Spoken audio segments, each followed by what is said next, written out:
Anyone who has watched Traitors will know how some of the traitors on the show were so convincing, and also how readily they were so believed by the faithful. So how good are you at spotting a traitor and a liar? And is there any science to detecting deception? This is a fascinating subject to study, and the reason for this post. People in life attempt to detect deception and lies all the time. It may be a partner working out whether the other half is cheating on them, a TV interviewer trying to work out whether the politician is being open and honest, or an interviewing police officer attempting to discover whether the account given by the suspect is truthful or a lie. But is there any science behind finding a traitor? Is there a particular traitor behaviour which can help spot when someone is telling a fib? Is there a foolproof way to detect deception by a traitor that works every time and has some kind of scientific basis? The reality is there is no one-size-fits-all grand theory of spotting a liar. But there are three very important factors that should be considered when it comes to detecting deception, and they do have some basis in psychological theory. One such strategy is to note early on a person's baseline behavior and then compare it to later changes to their behavior, if any. Those who significantly change their baseline behavior and exhibit unusual behavior requires explanation. Maybe or maybe not, they are showing signs of being a traitor who is struggling to create a convincing account. In the show, there were comments by some claiming others individuals appeared to significantly change from their first baseline encounter, especially to later behavior in the house or around the round table. And okay, while this might have led to incorrectly identifying a traitor on the show, the idea of comparing the initial baseline behavior to any changes is a good one to make as a factor to detect lies, among other factors to take into account. In the policing context, you might have a suspect who appears open, relaxed, even an extrovert, seemingly natural in their behavior with police prior to their arrest. But after their arrest, a complete U-turn in their personality and behavior, later shown in the police station when being police interviewed. They are as quiet as a mouse. There may be some good reasons for this change. Most prominently is the legal advice given to remain silent by a lawyer. That is why it is important also to consider the next factor, the strategic disclosure of evidence. One really effective strategy to detect deception is to use evidence at the right time.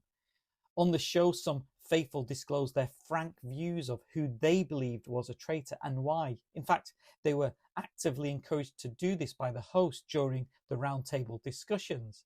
The problem is, if such discussions turn on disclosing evidence early in, say, a conversation or roundtable discussion, it's very unlikely to get a confession by the traitor saying, "Yes, I'm the traitor." It's more likely to get them to shut down or deflect rather than to engage in any dialogue.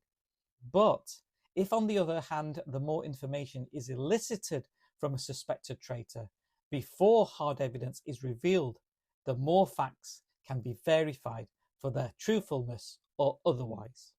So, for example, if you want to know whether your partner has been cheating on you, instead of accusing them of cheating and pointing to the evidence, why is there lipstick on your collar?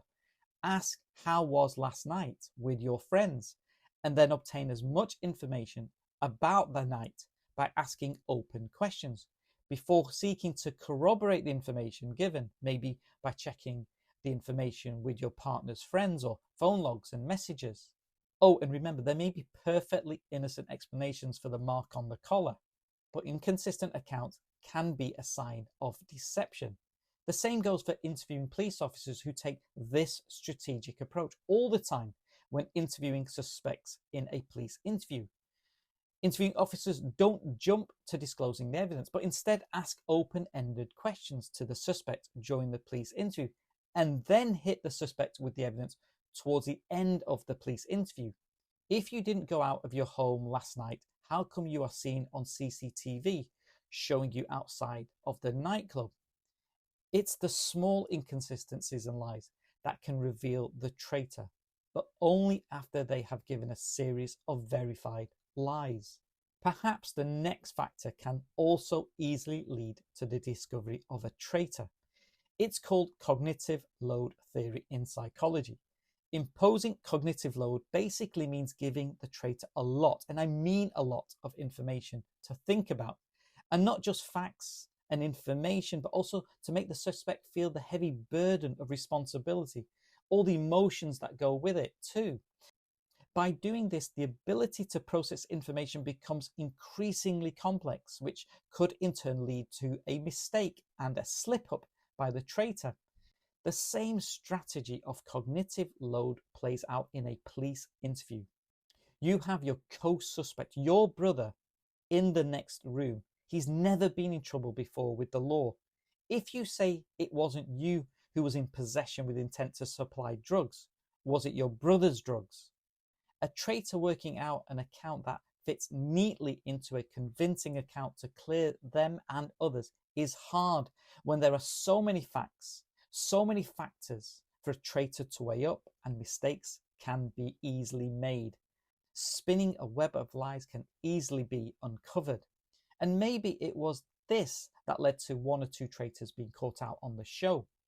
So the next time you want to find out the traitor in your midst, consider these three factors: understanding a person's baseline behavior and assessing any changes, disclosing the evidence strategically and checking the information adds up or not, and imposing cognitive overload and see if the person slips up. Hope you enjoyed the post. Feel free to comment, follow, like, and share.